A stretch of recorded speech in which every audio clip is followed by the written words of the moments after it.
A paz de nosso Senhor e Salvador Jesus Cristo a todos nós, meus queridos e amados irmãos. Começando mais um vídeo aqui, trazendo aqui mais uma lição, onde estamos trabalhando nesse trimestre com as lições da revista Editora Central Gospel, a revista LPD, número 71, que fala aí sobre restaurando a visão familiar, né? Ou seja, um tema amplamente familiar, é claro, e por isso um tema urgente, até diria emergente. E a gente vai estar falando um pouquinho sobre a lição de número 5, cujo título aí é: existe filho predileto? Então essa lição traz uma pergunta que, a meu ver, precisa ser por nós, além de muito bem analisada, é claro, compreendida e, por conseguinte, também respondida. A gente tem que olhar realmente para esse tema que é muito interessante. E aí nós temos o nosso texto bíblico básico, que a princípio está em Lucas 15, dos versos 11 ao 13, versos 18 ao 27. Temos também o nosso texto áureo, que encontra-se também em Lucas 15, dessa feita o verso 24, que diz aí: porque este meu filho estava morto e reviveu, tinha se perdido e foi achado. E começaram a alegrar-se. Então, com isso, a gente já está caminhando aí, eu diria, para a palavra introdutória. É claro, quero dar uma pausa bem breve aqui para agradecer a todos vocês que estão conosco, amados e queridos irmãos. É um prazer, uma alegria, uma honra imensa, uma satisfação muito grande ter vocês aqui conosco, tá? Oro sempre a Deus por todos vocês, peço que Deus os venha guardar, proteger, abençoar, né, suas famílias, tá? Que Deus em Cristo de maneira gloriosa esteja com vocês, tá? A todos que estão conosco aqui de uma forma ou de outra, né, nos auxiliando, comentando, enviando ali sugestões para o canal, que a gente na medida do possível tem procurado acatar aquelas sugestões que realmente nos abençoam aqui, a ponto de fazer com que algumas mudanças necessárias venham a ocorrer. Então, continue aí trazendo a nós suas sugestões, seus pedidos também, né? Dúvidas estão sendo por nós aqui, na medida do possível, é claro, sanadas, né? Pessoas que nos enviam mensagens via WhatsApp, áudios, contendo dúvidas, e aí a gente tem procurado sempre que possível responder tais pessoas. O ponto é também que você que está conosco às vezes percebe que há uma demora, às vezes da minha parte, em responder os comentários. Então eu peço que você não se sinta desmotivado a ponto de não continuar comentando. Continue sim comentando, porque eu leio todos os comentários, embora às vezes não tenha aquele tempo hábil para responder, por diversos motivos que eu já venho falando aqui. Eu acredito que há anos nesse canal, né? Tudo isso relacionado a questões ligadas a tempo, questões de saúde, né?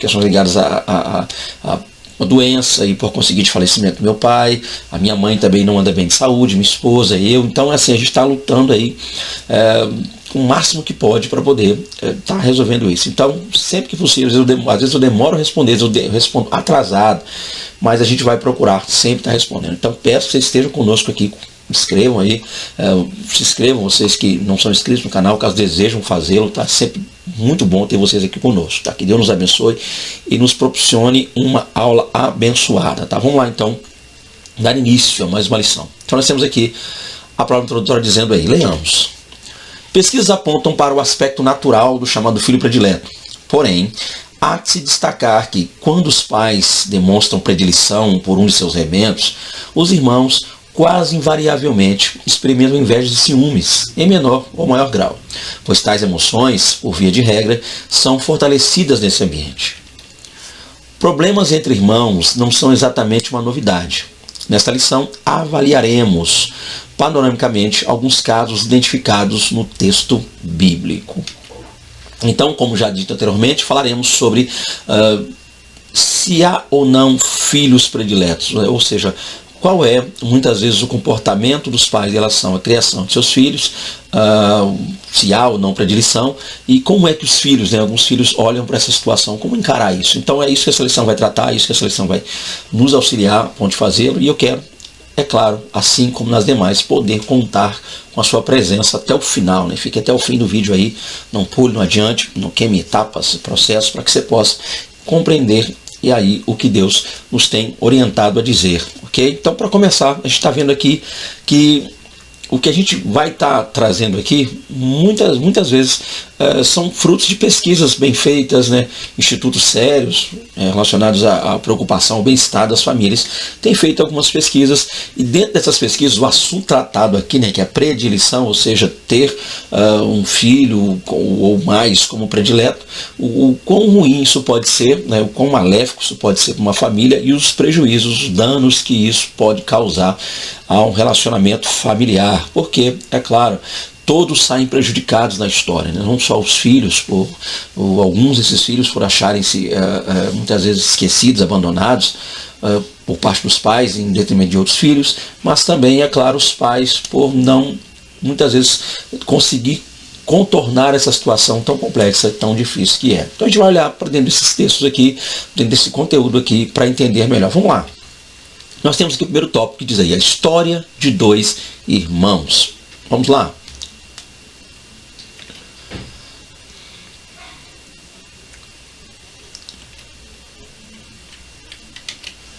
Nós temos aí o primeiro tópico que fala sobre a história de dois irmãos, e aí a gente viu o perfil do irmão mais moço. Na verdade, né, como você pode perceber, você que está acompanhando conosco aí na imagem, né, eu coloquei uma imagem grande aí, representando o retorno do famoso e conhecido filho pródigo a seu lar. Então logo, esse primeiro tópico vai trabalhar a famosa e conhecida parábola do filho pródigo. O ponto claro é entender o seguinte, o alvo dessa lição é, a princípio, identificar, e caso haja tal identificação, contornar e nos ensinar a lidar com questões onde há a existência de predileção por filhos nos lares. E para isso a gente precisa entender que estaremos trabalhando com uma parábola conhecidíssima, pregada por diversas vezes, ensinada, e aí a gente precisa, sempre que vai trabalhar com uma parábola, em primeiro lugar, apresentar de maneira fidedigna aos nossos ouvintes, que no seu caso aí, professor, aos seus alunos da EBD, apresentar o conteúdo da parábola dentro do seu contexto, do contexto relacionado ao texto. Por quê? Porque há uma tendência muito grande, eu diria forte, de muitas pessoas, de espiritualizar parte de parábolas, dar a essas parábolas outras mensagens ou sentidos, os quais o autor não pretendia dar, no caso, e aqui também Jesus, que contou tal parábola, não pretendia dar. Então eu aconselho você, professor, que ao iniciar esse primeiro tópico, use parte de seu tempo, início aí, para apresentar a parábola dentro do seu contexto original e bíblico. E aí, é claro, na hora das aplicações, poder explicar aos seus alunos que parte dessas aplicações podem ser dadas a outros contextos, se não o contexto original, ou pretendido pelo autor. E é isso que a gente quer olhar aqui. Então, para começar, nós temos uma parábola que faz parte de um conjunto de 3, então ela é uma de 3, isso é importante, faz parte do capítulo 15, que até onde sabemos e conhecemos, e olhando para o texto bíblico e outros contextos, a gente passa a perceber que fora contada num ambiente na qual Jesus estava reunido com diversas pessoas, entre os quais são seus discípulos, e grupos de pessoas que eram desprezados lá pelas lideranças religiosas de Israel. Havia ali prostitutas, publicanos, né? Ou seja, coletores de impostos, publicanos, e por isso os fariseus, os líderes religiosos que ali estavam, escribas, que estavam ao redor, olhando, observando a cena, estavam incomodados com o fato de Jesus estar reunido com classes que, até onde se conhecia, se entendia, se ensinava e se pensava no tempo, eram classes de pessoas pecadoras, porque Jesus, sendo ele alguém que veio da parte de Deus, ou dizendo ele ser, na visão, é claro, dos líderes, por que ele não se reunia com as lideranças religiosas? Por que ele não se reunia com os escribas, fariseus? Isso incomodava. E aí, esses homens passam a observar Jesus assentado junto a essas classes de pessoas e começam a razoar em seus corações, ou seja, murmurar. E é claro, Jesus, compreendendo a situação, entendendo o que se passava no coração desses homens, decide contar-lhes 3 parábolas, das quais nós conhecemos a primeira como a parábola da ovelha perdida, na qual Jesus diz que um homem, tendo 100 ovelhas, perde uma, deixa 99 no deserto, vai em busca da perdida, e assim que encontra, cuida da mesma, e assim que o faz, vai até amigos e vizinhos dizendo que, para que se alegrem com ele, porque ele havia achado, encontrado a ovelha que ele havia perdido. Por conseguinte, ele continua contando uma segunda parábola, na qual ele vai falar de uma mulher. Qual a mulher, né, que tem 10 dracmas? E ele vai dizer, se essa mulher se perder uma dracma de 10, perde uma, acende a candeia, varre a casa e busca com diligência até achar. E assim que ela encontra a dracma que perdeu, ela convida amigas e vizinhas para que se alegrem com ela, porque ela acaba de achar a dracma, ou seja, a moeda que ela havia perdido, e é claro, e dentro desse contexto ele vai inserindo pontos que são relacionados ao fato de alegria no céu, da parte dos anjos, o regozijo, o gozo por ter encontrado algo que se havia perdido. E aí ele conclui essa série de parábolas com uma terceira, que é a parábola do filho pródigo, que nós muito bem conhecemos, é muito pregada a respeito de pessoas que estão afastadas, desviadas, e aí ele vai dizer que um pai tinha 2 filhos, o mais jovem, o mais moço desses filhos procura o pai, pedindo a parte que lhe cabia da herança. O pai, então, divide a herança, né?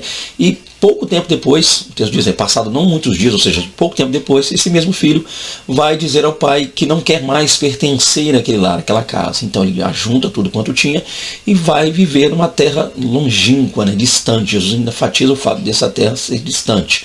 Ali vive de forma dissoluta, gasta tudo quanto tem, descobre que aquelas pessoas que estão ao seu redor não lhe ajudariam, não lhe auxiliariam, não iriam lhe auxiliar.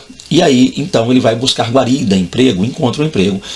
Entre os homens daquela região, um fazendeiro, lhe dá o emprego de apacentador de porcos. Aí você imagina o choque, né, dos judeus ouvindo isso. Alguém daquela região apacentar porcos, ou seja, era o fundo do poço, daquela visão, naquela linha. E aí, é claro, estendendo e continuando a parábola, ele diz que um dia, alimentando tais porcos, esse jovem, esse moço, esse filho, então, deseja alimentar-se na comida dos porcos. E aí, é claro, ele vai cair em si, naquele momento, vai pensar e dizer, levantar-me-ei, né? Ou seja, ele diz, melhor dizendo, ele disse, quantos trabalhadores de meu pai, ou na casa de meu pai tem pão em abundância, e eu aqui pereço de fome, levantar-me-ei, irei ter com meu pai, direi, pai, pequei contra os céus perante ti, já não sou mais pai digno de ser chamado teu filho, faça-me como um dos seus trabalhadores. E algumas traduções trazem o termo, a palavra jornaleiro, lembrando que a palavra jornaleiro, cuidado para você não confundir a palavra jornaleiro com ideia de jornal, comunicação, como já vi pessoas dizer e pregarem que jornaleiro era alguém que vendia jornal. Não, jornaleiro é alguém que trabalhava por jornada. Por isso o termo jornaleiro, tá? Então alguém que trabalhava por diária, jornada, alguém que era empregado, não era um empregado oficial da casa, mas alguém que ia fazer uma espécie que chama de empreitada, né? Pegava um serviço por um valor e trabalhava por aquele valor e pronto, acabou. Fechava, firmava um contrato para trabalhar geralmente por dia, uma diária. Tá, um jornaleiro. Voltando aqui para ganhar tempo. E aí, o que nós temos é que ele volta para casa, seu pai o recebe, o abraça, o veste, o põe anel no dedo, calça novamente, há um bezerro cevado preparado para aquela ocasião. Porém, assim que esse pai está lá com seu filho se alegrando, o filho mais velho, logo o irmão mais velho deste jovem, sabendo da situação, chegando perto de casa, fica sabendo que é uma grande festa acontecendo ali. Então ele pergunta a um dos empregados, ou seja, tendo ele acesso à casa, não faz, pergunta a um dos empregados. Então ele é informado de que seu irmão retorna. E ele não quer entrar em casa, a ponto do pai ter que meio que sair do ambiente de festa, do filho mais novo, ou do pródigo, para ir ter com o irmão, para tentar conciliá-los ou reconciliá-los. E o irmão é enfático em dizer que não quer entrar, não vai pertencer, não estará na casa, não vai entrar na casa, não vai se alegrar. E aí a gente vai trabalhar isso melhor. O ponto é que Jesus, com essas 3 parábolas, é lógico, é claro, fica muito evidente a nós, que ele está trabalhando um ponto em que ele quer apresentar a essas lideranças judaicas que se diziam tão piedosas, o quê? Que ele quer apresentá-las o fato do grande amor de Deus pelos perdidos, a graça de Deus chegando. Que ninguém é merecedor de tal graça, mas ainda assim Deus nos ama. Não importa o quanto ou quão perdido esteja, Deus nos ama, então ele quer apresentar isso. E é isso, professor, que a gente deve trabalhar, fazer a princípio. Por que a gente tem que fazer isso? Para que a gente não crie questões, pontos e injete ou acabe inserindo na parábola coisas que ela não quer dizer. Então a gente deve tomar esses certos cuidados, a ponto de fazer e deixar muito claro para os nossos ouvintes, alunos, pessoas que estão conosco, de que se trata de uma parábola, né, das pessoas que pregam essa parábola, e as pessoas viajam tanto ao pregar as 3 parábolas e outras parábolas da Bíblia, que acabam tentando passar a ideia que aquilo aconteceu. Há pessoas que imaginam realmente, embora represente o pai, embora fique entendido ou subentendido que o filho mais velho é Israel, o filho mais moço são os gentios, há uma série de interpretações. Mas o ponto claro é, em detrimento das interpretações, coisa essa que eu até, embora quisesse, não tenho tempo hábil de explicar todas aqui, mas o ponto claro e evidente para nós é o fato de que não existiu um homem, literalmente falando, que seria esse pai, um homem físico, que seria esse pai. Por conseguinte, também não aparece, não surge, ou não existira um homem, ou 2 jovens, fisicamente falando, irmão mais velho, irmão mais moço, mas é uma parábola que traz valores, mensagens. Por que é bom focar nisso? Porque tem gente já criando a mãe do filho pródigo, tem gente já culpando. Eu já vi pessoas pregarem, culparem e dizerem que o problema daquela casa estava na mãe. Logo, se o filho pródigo saiu de casa, logo se o pai teve que resolver sozinho, logo se o irmão mais velho tomou raiva do irmão mais novo, a culpa seria de uma mãe que talvez teria deixado aquele pai, teria deixado aquele lá, e a ausência dessa mãe gerou. Olha para onde está indo as coisas. Então a gente precisa ficar atento quanto a isso. Não existe uma mãe, assim como o pai não é físico e os 2 filhos também. Então, deixe muito claro aos seus ouvintes que trata-se de uma parábola. E a gente deve focar no valor da parábola, na mensagem da parábola, e não nos detalhes, né? São os detalhes que nos levam a pensar muitas coisas. Porém, dito pois isso, você vai perceber que a gente vai olhar aqui para detalhes que, embora talvez não tenham sido os detalhes que Jesus queria tratar na parábola, mas a maneira como ele contou nos traz outras aplicações que nós podemos fazer. E é isso que eu vou tentar fazer aqui, é isso que você, professor, deve tentar fazer aí. Dar ao texto, uma vez tendo explicado seu contexto, aplicações que possam lhe acrescentar, agregar questões e valores a essa lição, tá? Então, eu já não vou me ater ao contexto bíblico no quesito a mensagem passada por Jesus, mas em detalhes da vida desta família, ou dessas 3 pessoas, esses 3 membros dessa família, o pai e ambos os filhos, o mais moço, o pródigo e o mais velho, que podem agregar e acrescentar e até trazer aplicações práticas para o nosso dia a dia. E aí, eu te convido a falar um pouco, inicialmente, sobre o perfil do irmão mais moço. Vamos olhar para isso. Nesta parábola, de maneira inesperada, um rapaz pede ao seu pai a parte da herança que lhe cabe. Diz o texto bíblico que, sem qualquer contra-argumento, o filho tem seu pedido atendido.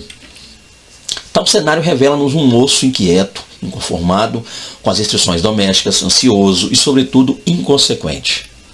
No entanto, por fim, o jovem de temperamento intempestivo, a quem Jesus nomeou de mais moço, depois de agir prodigamente e perder tudo quanto recebera, quebrantou-se e reconheceu os seus equívocos. Lucas 15:17, está muito claro isso lá, né? Ele estava disposto a, dali por diante, recomeçar de onde havia parado. Uma vez já tendo explicado ou trazido o contexto da parábola, o que a gente faz agora é analisar os pormenores da lição. Tá? Não há mais a necessidade de recontarmos a parábola. O único, então, somente você, professor, atenha-se a esses pontos que estão aqui descritos para que você consiga ter tempo de ouvir também os seus alunos, porque uma boa EBD é sempre aquela EBD comunicativa, aquela EBD participativa, né? Essa é a melhor EBD de todas. Então, é isso que você deve fazer aqui. E aí, nos atentando aos detalhes, nós temos o seguinte: nós temos na parábola, agora não olhando para o contexto dela, mas para o contexto da lição, nós temos na parábola um filho que, a princípio, por algum motivo ou outro, uma espécie de inquietação, alguma coisa que não estava bem na vida desse filho, ou ele pelo menos via assim a visão que ele tinha, a cosmovisão dele, a visão familiar dele era essa, ele não está bem, então ele simplesmente procura o pai e pede a parte que cabe da herança. Há muitas coisas que podem ser aplicadas aqui. Uma delas é o fato de que todos nós sabemos que herança está atrelado à morte, logo, testamento. Então, alguém precisaria morrer para que esse filho herdasse, nesse caso, o pai. Embora não sendo físico, é parábola. Então, a gente já explicou que vai ter a lição. E aqui nós temos o seguinte: estaria tal filho desejando a morte do pai? Muitos fazem essa aplicação. Pedir ao pai em vida herança é uma desonra, principalmente num contexto antigo oriental, perdão. O contexto no mundo oriental antigo é um contexto muito ligado ao patriarcado, à família, né, à autoridade do pai, o respeito pleno e total ao pai. E aí, de forma desrespeitosa, esse filho pede a herança ao pai. É interessante. E aí, para nossa surpresa, analisando o contexto, né, o pai cede. Quando que, olhando para a Bíblia, nós percebemos que há casos onde, por rebeldia de um filho, tal filho poderia ser, naquela cultura, naquela lei, levado a juízo, levado a tribunal, ser morto, apedrejado. Os homens da cidade apedrejariam, né? Os pais levariam tal ou tais filhos aos sacerdotes, e os mesmos, lendo essa parte específica da lei, julgando tal jovem, tal filho, tal rebelde contumaz, tal filho seria apedrejado, um ato de rebeldia. Então a gente passa a perceber esse detalhe tão interessante. Outro caso também, nós vemos a questão, entra em cena algo que para nós é estranho, o fato do que nós conhecemos ali muito claramente, de que esse filho pede ao pai, e o pai então cede, o pai dá. E aí, continuando a lição, nós temos aí, o que esse cenário revela para nós? Um moço, porque estamos analisando o filho pródigo, é um moço que estava inquieto, ou seja, uma inquietação muito grande, certamente conformado com restrições domésticas, ou seja, um tipo de filho que parece que as leis do pai não estavam lhe fazendo bem, na visão que ele tinha ele não estava mais afeto a ficar debaixo da autoridade do governo do pai, então ele estava inquieto quanto a isso, e também meio que inconformado com isso, ansioso, porque dentro de casa, com tudo, almejou, desejou, ansiou pelo mundo lá fora, um mundo na qual ele não conhecia, não sabia, não tinha essa visão. E é claro também inconsequente, né? Porque a inconsequência dele pode ser demonstrada pelos atos, as atitudes que ele comete em casa. Ir ao pai para pedir herança, inconsequente. Desejar, tendo tudo, ir para um mundo lá fora, sendo que tudo que havia naquela casa, ele herdaria parte daquilo, embora, é claro, seu irmão herdaria a maior parte, sendo ele primogênito, mas ainda assim, o que ele herdaria, daria para viver muito bem. Então não havia nada lá fora melhor do que o que ele já tinha lá dentro. Então, no entanto, por fim, o jovem de temperamento intempestivo, a quem Jesus nomeou do mais moço, depois de agir prodigamente, perder tudo quanto recebera, quebrantou-se e reconheceu os seus equívocos. Aí, continuando com a parábola, nós vemos o fato de que seu pai cede, ele permite que saia de casa, viva lá fora como ele quer viver, ele perde tudo. Então dá-nos a entender o fato de um pai tão experiente a ponto de saber o seguinte: se eu falei, se eu orientei, se eu instruí e para ele não foi bom, então eu acredito que para ele terá que ser na base da experiência. Né? E frases como nós costumamos dizer, né? Quem não vem pelo amor vem pela dor. Então, nesse caso, se o amor do pai e os conselhos do pai não seriam, a seu ver, suficientes, restaria a ele, então, aprender com as piores experiências da vida. E é o que acontece. O pai lhe permite sair, o pai não lhe restringe, o pai não lhe impede de sair. Ele sai, ele vê o mundo, ele conhece o mundo como tanto desejou, e ele conhece a pior parte do mundo, o que ele considerava melhor. Quando descobre que não tem mais nada, ele pode voltar para casa, ele tem acesso sempre que quiser à casa do pai, mesmo tendo errado. Mas aí o orgulho floresce em seu coração e ele não quer voltar. E aí o que acontece? Ele encontra guarida, ele encontra um emprego, mas um jovem que até então se percebe que não tinha experiência com nada, porque a inexperiência do jovem, gente, é passada por nós pelo emprego que ele arrumou. Isso que Jesus quer demonstrar, embora não esteja aqui querendo dizer, Jesus queria dizer isso, queria dizer aquilo. Eu não estou aqui falando por Jesus, né? A Bíblia, o texto por si só fala. Mas eu penso também, é um pensamento meu, e você não é obrigado a concordar comigo, que Jesus também deixou transparecer o fato de que esse jovem era inexperiente. Porque mesmo sendo um jovem criado com um pai tão abençoado, que ele tinha um pai tão glorioso, embora não estou falando de Deus aqui, mas da parábola, a visão é essa, embora a gente sabe que esse pai represente Deus.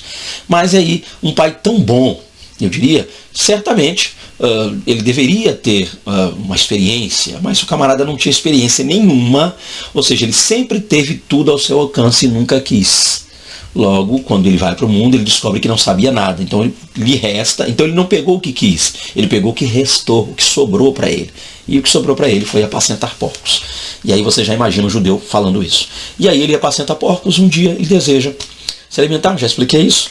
E vamos adiantar o assunto para não estender o vídeo. O que acontece é que ele cai em si e deseja voltar. Mas o mais interessante aqui, gente, é que ele cai em si, deseja voltar e volta. É isso que Jesus quer passar para nós. Cair em si, desejar voltar e voltar são três coisas que precisam ser feitas nessa ordem. Primeiro deve haver consciência. E aí depois, é claro, um desejo por por melhoria, por conserto. E, é claro, partir para isso. Então, o que nós temos aqui, gente, o perfil desse jovem. É um irmão que, até onde vemos, não usou, embora muito jovem, não usou o tempo que teve de vida para aprender com o pai. Não aprendeu.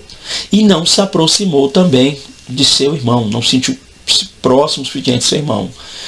O tempo, olhar para fora, o olhar dele para o mundo, o olhar dele para as coisas do mundo, lhe faziam ou lhe impediam de perceber o pai que ele tinha e o irmão que poderia ser para ele alguém muito experiente. Embora você já deva estar analisando o caráter do irmão mais velho e já talvez pense, não, mas vamos lá, vamos esquecer um pouco esse ponto espiritual da parábola e olhar para o contexto em si. E o que nós temos aqui é isso. Tá? O ponto é, o interessante é um jovem que, amado pelo pai, não sei se posso dizer tão amado assim pelo irmão, mas que reconhece seus erros e volta. E aí eu vou fazer uma análise do irmão mais velho para fecharmos no pai, que é o foco da parábola, é o pai, tá, gente? Não pense você que é o filho pródigo. Aí nós temos o perfil do irmão mais velho, e dá para traçar um perfil baseado nos dois. O perfil do irmão mais velho. Vamos lá? O coração do filho mais velho estava cheio de ódio, rancor, mágoas e frustrações. Ele não reconhecia seus equívocos e buscava reconhecimento próprio. Diz o texto bíblico que mesmo após a insistência do pai, ele não quis entrar em casa, reportando-se ao irmão desdenhosamente como este teu filho. Esta pequena alocução permite-nos inferir que o jovem, sem fazer caso, rompeu com os vínculos paternos e, quando alguém abandona as conexões do amor, passa a viver de aparências, assim como os fariseus e escribas da época de Jesus. Olha aí. Então o que nós temos aqui?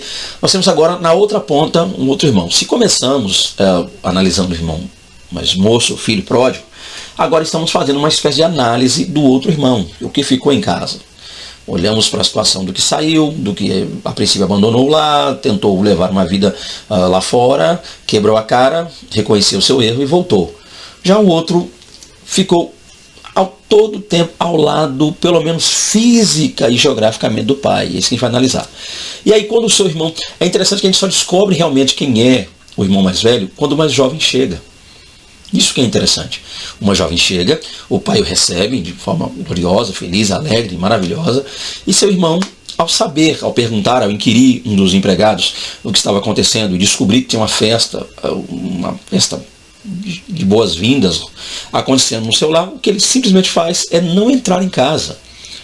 Ele não quer entrar em casa, a ponto de seu pai ter que largar a festa e ir lá falar com ele. Quando seu pai o encontra, o pai precisa insistir para que ele entre na casa, que também é dele, para que veja e abrace e reconcilie-se com o irmão dele. Olha que ponto chegou a situação. Me dá um minutinho, gente. Estou suando um pouco aqui, tá? Porque se eu ligar o ventilador vai fazer barulho, então estou suando um pouquinho aqui, só um pouco, com licença.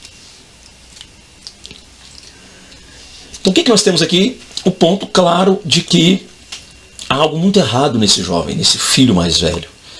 Tá? Então o coração dele, ele está externando algo que há muito tempo havia no coração. E eu estou para dizer que esse problema dele, e eu já tenho que vigiar para não fugir da parábola, tá? Então é o que eu falei no início, então eu também preciso tomar esse cuidado, porque é uma parábola, então a gente pode inferir, pode tentar contextualizar, pode fazer muita coisa, porém o fato é que a gente não pode perder o foco principal da parábola. Mas dentro desses pormenores e detalhes, o que nós temos é o seguinte: eu penso que o problema desse irmão seria muito anterior à saída do outro, porque não foi a saída e por conseguinte o retorno do irmão mais moço que nos revelou o coração do mais velho, mas algo que já havia no coração dele. Um quer sair de casa, o mais moço quis sair de casa por não entender o ambiente que vivia. O mais velho não saiu de casa, permaneceu na casa, porém nunca viveu o ambiente da casa. Por quê? Porque também não entendia o ambiente que vivia. Isso é interessante. Olhando para o ambiente espiritual, eu não vou levar, gente, eu até queria, né? Estou sentindo, eu já estou caminhando para levar esse lado espiritual, fazer aplicações espirituais, mas eu estou numa lição, e eu tenho que ser fiel à lição. E a lição, embora haja muita espiritualidade nisso, mas ela trata de assuntos do nosso dia a dia, assuntos corriqueiros, ou seja, família, casa, lares, criação de filhos, e eu preciso vigiar quanto a isso, tá? Ok? Talvez, se você quiser falar mais sobre isso de modo espiritual, você vai pregar, você vai aplicar mensagem do filho pródigo, fazer aconselhamento, talvez a gente possa falar sobre isso, com isso, no WhatsApp. Mas aqui eu quero focar na lição. E o ponto é o seguinte, vamos lá, voltando aqui. Então nós temos um filho mais velho, coração contrito, ódio, mágoa, rancor, frustrado. Há quem pense que talvez ele queria ter saído também, não saiu. Ele era o mais velho, o mais jovem, conheceu o mundo, coisa que ele, sendo mais velho, não conheceu, ficou para trás, foi deixado para trás. Muitos são os pensamentos que podem ser aplicados a esse texto, a esse contexto. Mas o ponto é o seguinte, é um camarada difícil, turrão, ele não reconhece os erros dele. Porque quando o irmão chega, e o pai fala, vamos lá, seu irmão chegou, o que ele diz? Eu estive sempre ao seu lado, nunca te abandonei, eu sempre estive com o senhor, pai, sempre fui seu braço direito em tudo, e o senhor nunca me reconheceu, nunca me deixou alegrar, nunca me deixa um cabrito. Olha lá, coisa interessante, olha o texto que ele usa. Para ele você deu um boi, maior, animal de maior porte, algo grande, para ele você deu algo grande com a chegada dele. Mesmo tendo feito o que ele fez, é o que esse irmão velho está dizendo. Mas para mim o senhor não me deu nem um animal de pequeno, médio porte, nem animal de médio porte, o senhor não me deu um cabrito. Olha a diferença, aí você faz o contraste, né? Boi e cabrito. Para mim é legal para os meus amigos. Ele se alegrou lá, vida fora, com pessoas desconhecidas que tiraram tudo dele. Agora ele está se alegrando com os empregados da casa comendo um boi.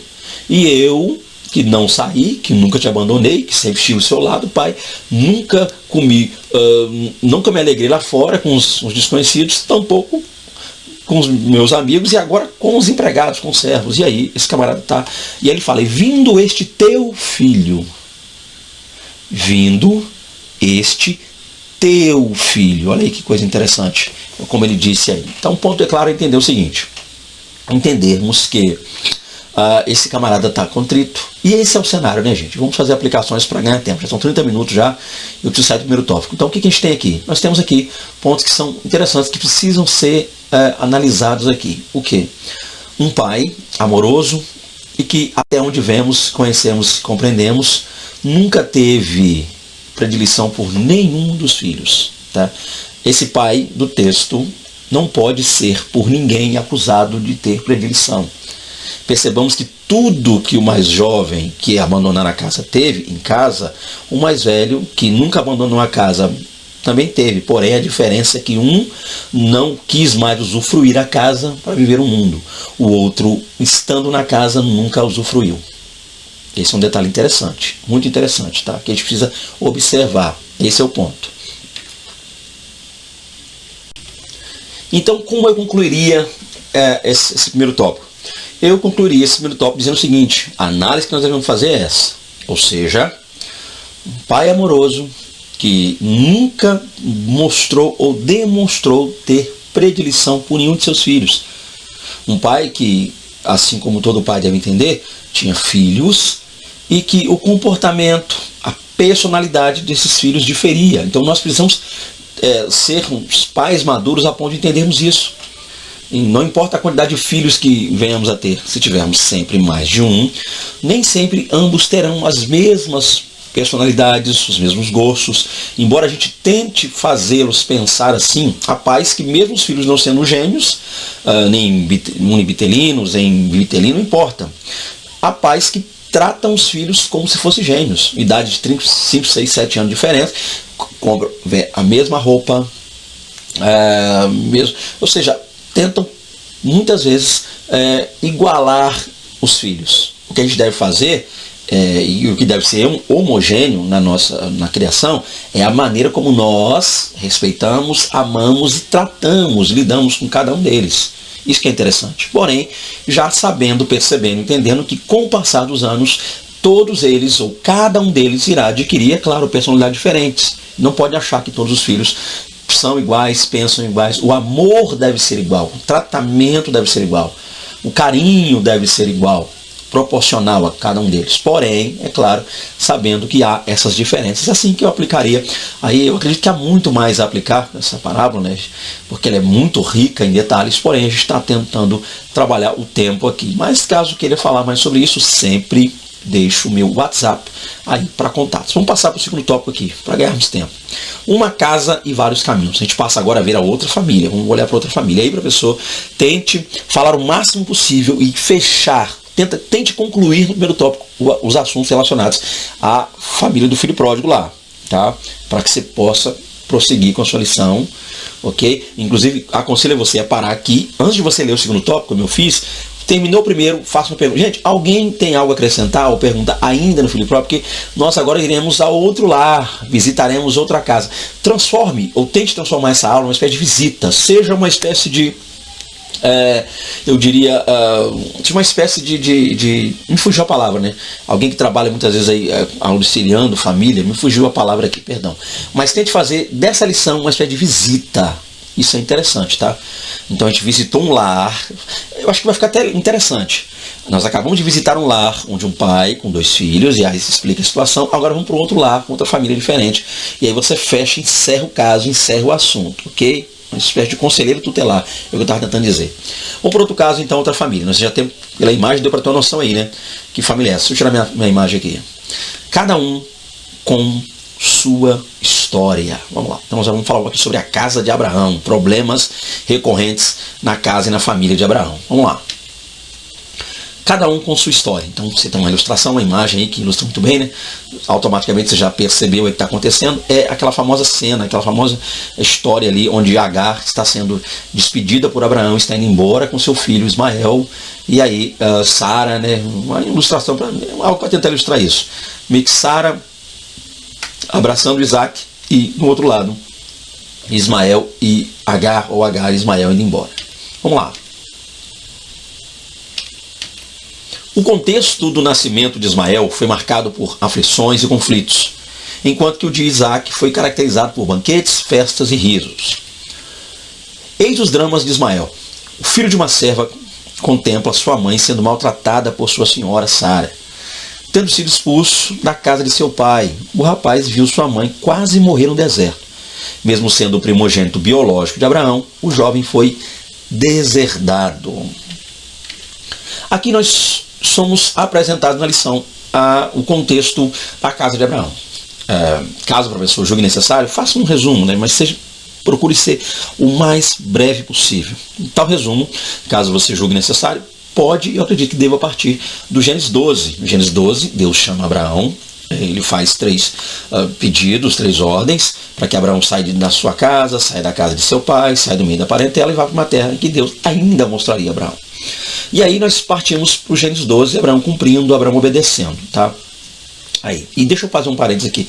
Você que assiste vai perceber que está tendo uns travas aqui, minha imagem está travando aí, talvez o som esteja bom, a imagem travando, mas eu não vou parar o vídeo para tentar editar, melhorar, porque eu não tenho esses recursos todos, não sou muito bom com edição, tá? Então já peço perdão por qualquer erro que você venha ver, mas é só minha imagem que está travando, só a câmera mesmo, acho que o mais está ok. Voltando aqui. Então, Abraão é chamado no capítulo 12, tá, gente? E está agora lá indo cumprir o que Deus lhe chamou. E aí você salta imediatamente para o capítulo 16, porque o capítulo 13 não é tão interessante. O 14, Abraão está na terra, tem que salvar Ló, aquele processo todo, enquanto Melquisedeque, eu acho que é muito assunto. O 15, Abraão quer passar o que tem para Eliezer, uma herança, e Deus o impede de fazê-lo, fortalece a promessa. No 16 acontece algo interessante, que é o que a gente quer focar aqui. Tá? Embora Ismael e sua mãe só sejam, eu diria, meio que despejados no capítulo 21, tem o 16 que é interessante. No capítulo 16, Sara procura Abraão, ele dá uma ideia, ela lhe passa ou lhe repassa uma ideia. A ideia é, já que Deus tem pedido, né, Sara disse, já que Deus me pediu de gerar, então ela meio que lança algo em Deus, eu contra Deus, então ela dá a ideia de que Abraão se deite, baseado num costume, código, Hammurabi e outros códigos antigos mostram isso. Então, uma espécie de barriga de aluguel, que é a palavra que nós damos hoje, um bebê de proveta, que nós chamamos hoje, por mais estranho que soe essa expressão. Mas o ponto claro é, queridos, que a partir daí, a ideia é que Abraão deva se deitar com Agar, serva de Sarai. E aí Abraão vai se deitar com ela, e o filho que dela nascer será filho de Sara. É a visão e a ideia, é isso que Sara tem em mente. Sara quer ser. E aí Abraão deita-se com Agar, nós conhecemos o texto. Agar está grávida de Abraão, passa a tratar e maltratar Sara, né? Tratar Sara de maneira ruim. E Sara agora decide que Agar tem que deixar a casa. Ela vai até Abraão, Abraão como Pilatos lava suas mãos, disse: é sua serva, tá sob seus cuidados, faz dela o que você quiser, você que é a patroa dela aí, se vira, você resolver. E aí, por esse momento, então, a Sara não despede Agar, mas começa a maltratá-la. Capítulo 16 ainda, Agar sofrendo tais tratos, maus tratos. No versículo 7 do capítulo 16 em diante, ela vê a oportunidade de fugir, até que ela tem um encontro com o anjo do Senhor, que entendemos ser Cristo em teofania, e ela é orientada a voltar. Isso é interessante, ela é orientada a voltar. E aí, é claro, o anjo do Senhor lhe dirá questões acerca do menino Ismael, né? Isso é interessante. O Ish, menino, um homem, Ish, Mar, ouve ele, menino, ou seja, um homem ouvido por Deus, ouvido de Deus. E aí a gente entende que o Ismael, ela vai estar grávida do Ismael, ela volta para casa, se humilha, porque o anjo lhe diz que ela deve se humilhar. Ela volta para casa, se humilha diante de Sara, e agora ela está grávida, ela vai dar à luz, ela vai conceber. Esse é o ponto claro. E nasce o menino, e a partir daí começa um grande drama na casa, um grande drama, um grande problema. E nós temos um lar destruído. Inclusive, abrindo um parênteses aqui, para você que está acompanhando a guerra lá contra o Hamas, eu nem diria Israel-Palestina, eu diria Israel-Hamas. Então você tem a guerra de Israel contra o Hamas, Hezbollah e outros terroristas que estão tentando contra Israel. O início dessa guerra se dá por essa ocasião, né? Os ismaelitas estão agora requerendo o seu direito de filho primogênito de Abraão. E aqui, esse é o contexto que nós temos aqui, gente. Então, nasce o contexto, o nascimento de Ismael, conflitos terríveis, né? Entre esses três aí. Abraão perdeu a autoridade no lar, Sara sofreu a vergonha e a humilhação, porque ela deu a ideia e agora a sua serva se volta contra ela, e Agar, humilhada por perder todo o direito que tinha, ser expulsa de casa, e piorou a situação para ela ainda mais. Mas o ponto claro é que o Ismael nasce e Abraão tem 86 anos, né? Capítulo 16 mostra isso, e grandes conflitos estão gerados nisso. Passado um tempo, a promessa vai se cumprir, vai acontecer, capítulo 21, mais especificamente do Gênesis. Quem nasce agora? O Isaac, o filho da promessa nasce. Isaac está nascendo. Eu estou percebendo, gente, que está só piorando a minha imagem aqui. Peço perdão, tá? Mas eu não vou parar para editar, porque o áudio, para você, o mais interessante é me ouvir do que me assistir, me ver. Então, vai ficar erros na minha imagem travando. Depois eu vou tentar descobrir o que foi, mas pega o que eu estou falando e vai te ajudar na sua aula. E aí, o que nós temos aqui? Nós temos o ponto de que, a partir daí, eu vou tirar a minha imagem um pouco para ficar mais fácil, acho que é melhor. Então nós temos aqui o contexto seguinte, e aí você tem aí, o contexto do nascimento de Ismael. Ismael nasceu num período de conflito, apertos, problemas. Isaac nasceu num contexto melhor, festivo, alegre, né? Banquete para o nascimento. Eu não vou dizer que o mês-versário nasceu aí, mas eu tenho minhas dúvidas que o mês-versário nasceu aí, porque um homem de 100 anos, pai, uma mulher de 90 anos, mãe, e uma criança em casa, acho que tinha um dia-versário, semana-versário, quinzena-versário, nasceu aí. Tudo que acontecia, tudo que Isaac fazia era motivo de Abraão e Sara parar tudo que estavam fazendo para poder se alegrar. E o Ismael vendo aquilo. O Ismael olhando para aquela situação. A ponto de que Abraão e Sara fazem uma festa, um banquete para comemorar o menino ser desmamado. E a gente fica em dúvida quando é que isso aconteceu, quando é que isso ocorreu. Porém, registros, né, antigos mostram que era comum se desmamar em criança na antiguidade entre 2 a 3 anos de idade, né? Havia casos de até 5. Hoje tem filhos que são desmamados com 40 anos, 50 anos. 40 anos, solteirão, morando com a mãe, jogando PlayStation e não pagam uma conta. E a mãe com a aposentadoria tem que pagar as contas. Mas voltando aqui para a nossa lição, nossa aula, o que nós temos aqui? O que nós temos é que isso gerou um grande problema, né? E aí começou os dramas, até o ponto de que um dia, uma festa acontecendo lá, para a festa do Isaac, percebeu-se que o Ismael parece que maltratava, né? A princípio o texto hebraico dá uma ideia disso, mais do que só falar, parecia que a forma como Ismael lidava com Isaac meio que trouxe uma espécie de aversão, uma espécie de raiva para Sara. Sara então vai obrigar, por assim dizer, inquirir Abraão a resolver a situação, e Abraão precisa despedir Agar. Então Abraão dá a Agar pela madrugada, amanhã bem cedo, um odre de água, pão, e despede lá Agar e Ismael. O que você precisa atentar-se para isso, e aqui eu não falo só como lição, mas até mesmo pelo contexto, é o fato de que, voltando aqui, Deixa eu ver se melhorou a imagem. Não, vou ficar aqui. E aqui, voltando aqui, que eu preciso dizer para você o seguinte, vamos lá. Deixa eu ver se melhorou aqui. O que eu preciso dizer é que Abraão, quando o Ismael nasceu, tinha 86, e quando o Isaac nasceu, tinha 100. Logo, o Ismael, quando o Isaac nasceu, tinha 14. Se calcularmos o fato de despedir o menino com seu desmamar o Isaac com seus 2 a 3 anos, eu diria no máximo, então nós poderíamos inferir, calcular, basearmos no texto bíblico para dizer que quando Abraão despediu Agar e o Ismael já tinha aí seus entre 15 a 16 anos. Então não é uma criancinha que está ali. Então a mãe sai carregando água, carregando pão com um adolescente, embora o termo adolescente não possa ser incluído na antiguidade, na Bíblia, até mesmo pela cultura e a criação. Mas em idade, contextualizando, aplicando a hoje, ela sai de casa com um adolescente de seus 16 anos de idade. Estão na beira do deserto, ela bota ele sentado, todo o texto diz, botou o menino sentado e disse que não veja eu morrer o menino, ela deu as costas para que não visse ele morrer. Não criem contextos, não criem na sua mente visões de que era uma criança realmente. É um menino de 16 anos de idade, embora a cultura mostre que aquela idade de 16 anos não era tão, né, mas ainda assim. E aí, nessa hora a gente sabe que há um grande livramento de Deus, e aí o futuro de Ismael vai ser dito. Mas voltando ao nosso contexto, gente, para não ficar muito história bíblica, tá, embora seja necessário, mas para aplicar o contexto de filhos. Nós já estamos vendo um lar que, diferente da primeira casa que nós visitamos, né, como conselheiros tutelares, visitamos um lar onde não havia predileção. É o filho quem mal interpreta, os 2 filhos que mal interpretaram as coisas e gerou aquilo lá. Nesse caso aqui, já parte dos pais. O erro, a princípio, inicialmente, parte dos pais.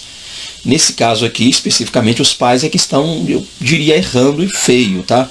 E esse é o contexto que nós temos aqui, os pais errando e feio e gerando toda essa problemática, toda essa complicação que nós estamos vendo aqui. Vamos lá. Esse é o problema maior, esse é o ponto claro a se observar e entendido aqui. Então o que nós diríamos aqui é a princípio o seguinte, vamos nessa. O ponto de que, neste lar, de maneira específica, os pais geram então todo esse problema, e aí o menino, o Ismael, está crescendo num ambiente onde ele vê o irmão dele sendo mais amado que ele. Muitas coisas podem gerar de ruim na mente do Ismael. Por quê? Porque ele é o primogênito. O direito de primogenitura é dele. A princípio ele deveria ser aquele que herdaria as coisas de Abraão. Então tenta imaginar como ficou a mente de Ismael, tenta imaginar como ficou a situação de Ismael. Não pedindo ele para nascer, como é a frase usada por todo filho que está revoltado com os pais, não pediu para nascer, não pediu para vir ao mundo, nasceu num ambiente de conflitos, um ambiente de problema, um ambiente de dificuldades, de apertos, e agora teve que ver, além de sofrer pelo fato de ver e ter que se distanciar de seu pai, teve que sofrer e ver também sua mãe sofrendo e passando aqueles problemas, aquelas questões ruins, né, toda aquela complicação. Tenta imaginar, então, a dificuldade, a situação difícil vivida por Ismael. Então, a gente passa a perceber os dilemas enfrentados por ele. Vamos lá. Nós temos, então, Isaac e as atenções dos pais. Depois eu vou fechar com os 2. O nascimento de Isaac foi aguardado com grande expectativa, pois ele representava a concretização de uma poderosa promessa. Na idade adulta, Isaac casou-se com Rebeca. Ele herdou todos os bens de Abraão, quando este morreu. No relacionamento com Rebeca, nasceram Esaú e Jacó. Em função das tramóias de Jacó, Esaú tornou-se seu inimigo. O que nós temos aqui é o outro filho, Isaac, filho da promessa, filho da bênção, filho que herda tudo do pai. E aí, o que nós percebemos é o seguinte, o Ismael sai de cena com sua mãe Agar, e depois, bem depois a gente vai rever o Ismael, mas o ponto é que toda a atenção é dispensada ao Isaac dentro do lar. O Isaac cresce bem, prospera, herda as coisas do pai, coisas essas que por direito, se olharmos de maneira clara e específica, analisando hoje, né, com a ótica dos dias atuais, veríamos que parte dos bens de Abraão seriam do Ismael, não vou dizer as bênçãos de Abraão, os espirituais, mas pelo menos as benesses materiais que Abraão tinha, né, físicas, pertenceriam então a esse menino, esse Ismael. Resumindo, vamos ganhar tempo aqui, vamos ser mais específicos. Então o ponto claro é esse. Basta que a gente entenda, a princípio, o seguinte, que a gente entenda que, acho que a melhor maneira de aplicar esse subtópico aqui, 2.1.2, é entender que nós temos um lar na qual um erro cometido por 3 adultos inicialmente, né? Então a gente viu aí Abraão, Sara e, é claro, a Agar, embora não dê para fazer uma análise assim, de proporção de culpa, e acho que nem vai adiantar também, não vai mudar nada. O ponto é que pelo erro de 3 adultos, 2 crianças, a princípio, 2 meninos estão pagando. Isso vai gerar, é claro, um grande problema, um grande conflito entre esses irmãos. Então nós temos 2 irmãos, a saber, Ismael e Isaac, que passam anos afastados, crescem, até mesmo diria longe um do outro, 2 irmãos, 2 filhos sendo separados por erros de seus pais.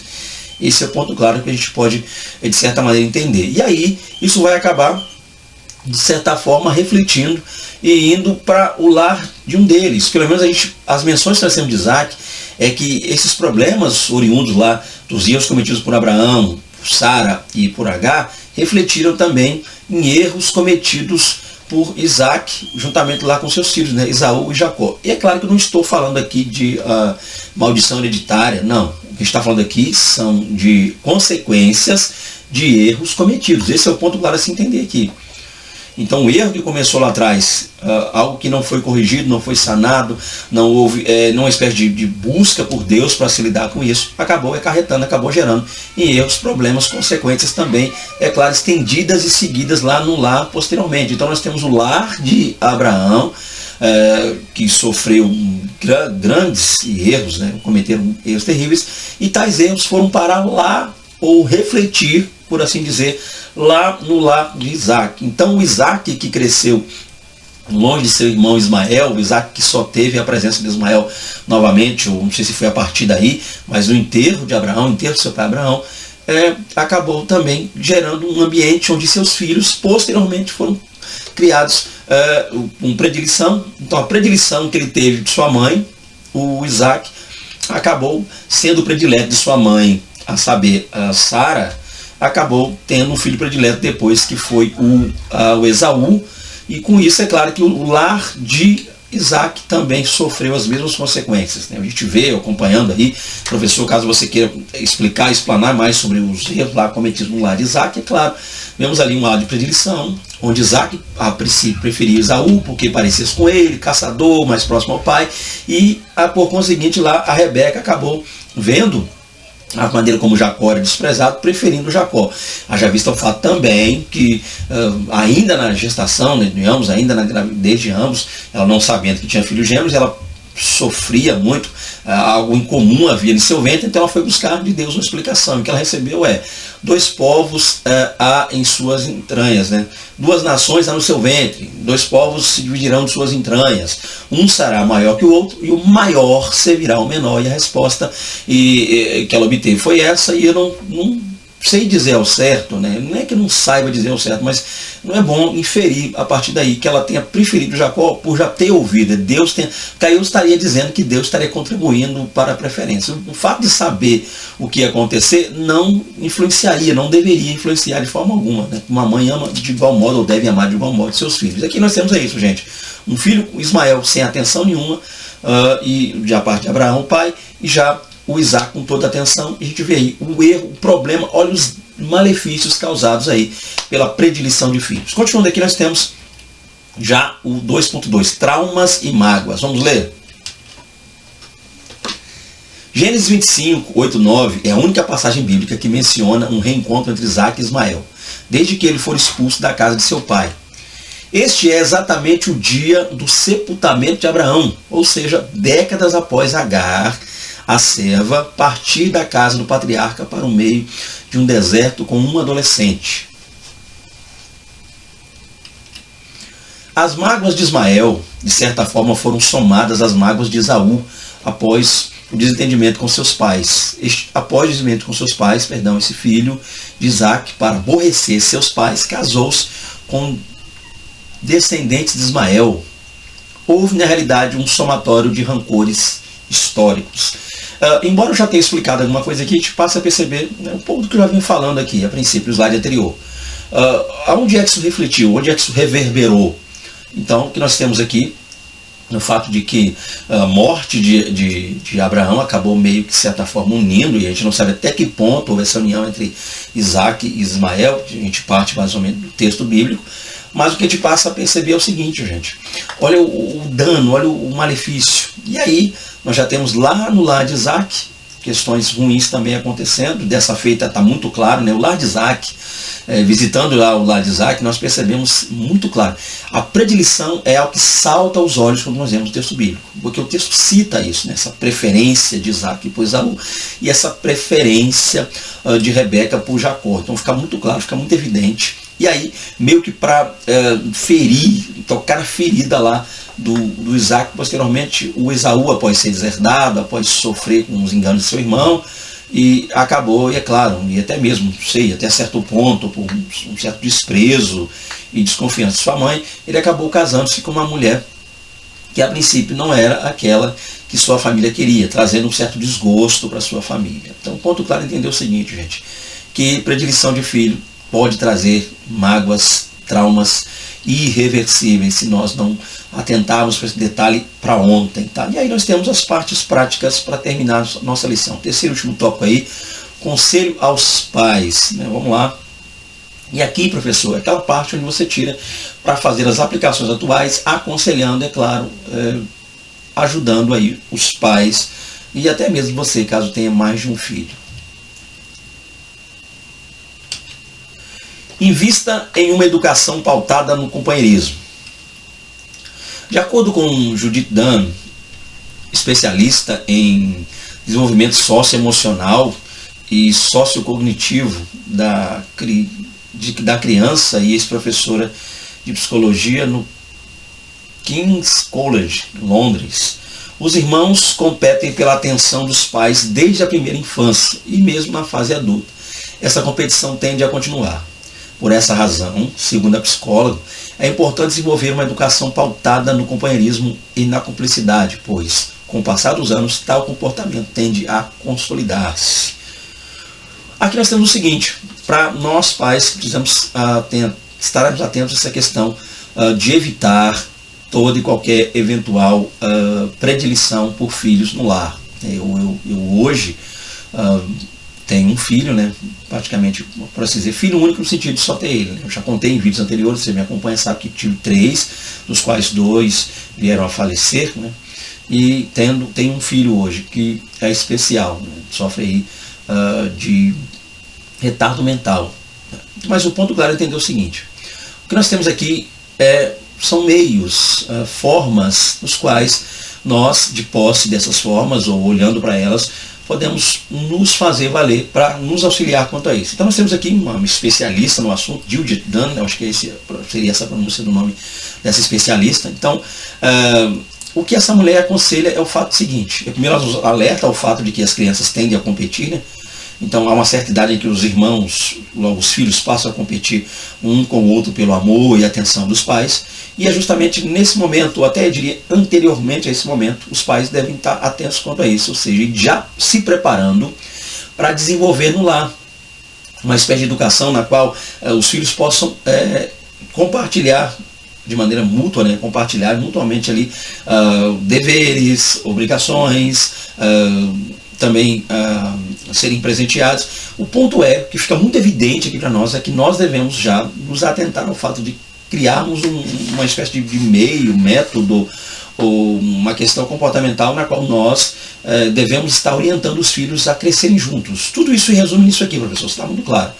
Criar os filhos juntos, para que eles possam ter entre si companheirismo, cumplicidade, amizade. Então a gente precisa fazer de tudo para que tais filhos possam juntos crescer, aprender as coisas juntos, desenvolverem-se juntos, independente da idade que um venha a ter, ou do tipo de comportamento, ou até mesmo um tipo de visão de mundo, qual a visão que um venha a ter. Nós precisamos criar meios e métodos que possam auxiliar os filhos a crescerem juntos. Isso é interessante, tá? Isso é maravilhoso, porque, segundo o que é dito aí por essa especialista no assunto, a tendência é que, se tais filhos começarem a crescer juntos, com o passar dos anos, essa cumplicidade, essa amizade, esse amor, esse carinho só tende a ficar melhor. Tá? Só ficar melhor mesmo. Vamos lá. Aí, por fim, nós temos 3.2. Aceite seus filhos como eles são. Outra coisa que pode nos ajudar.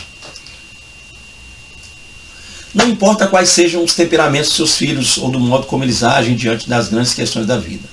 Todos são indistintamente heranças do Senhor. Deste modo, aprenda a lidar com suas características e crie condições favoráveis para que todos sejam como flechas na mão do valente. Isso é, para que todos sejam lançados para uma vida vitoriosa na presença de Deus.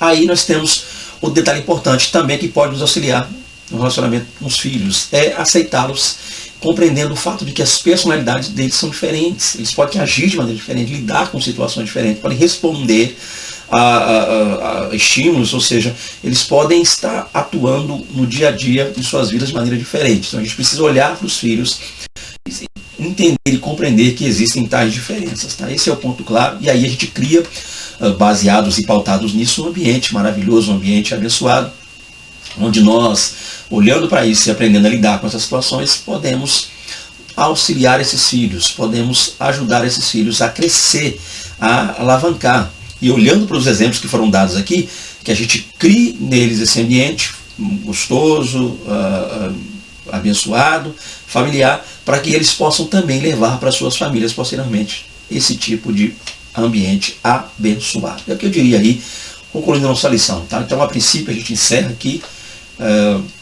Que Deus e Cristo possa falar melhor ao coração de vocês. Está aí nosso contato, caso queiram contactar-nos, a estar com vocês, na igreja de vocês. Deixo aqui meu contato. 27, porque fala o Estado do Espírito Santo. Tá? Deus abençoe a todos, é um grande prazer estar aqui. A paz do Senhor Jesus. A paz do Senhor Jesus a todos. Fiquem com Deus, a paz do Senhor. Desculpa qualquer erro aí, qualquer questão ligada ao vídeo, tá agarrando, alguma coisa assim. A gente vai estar resolvendo isso aí. Deus abençoe a todos. Paz do Senhor.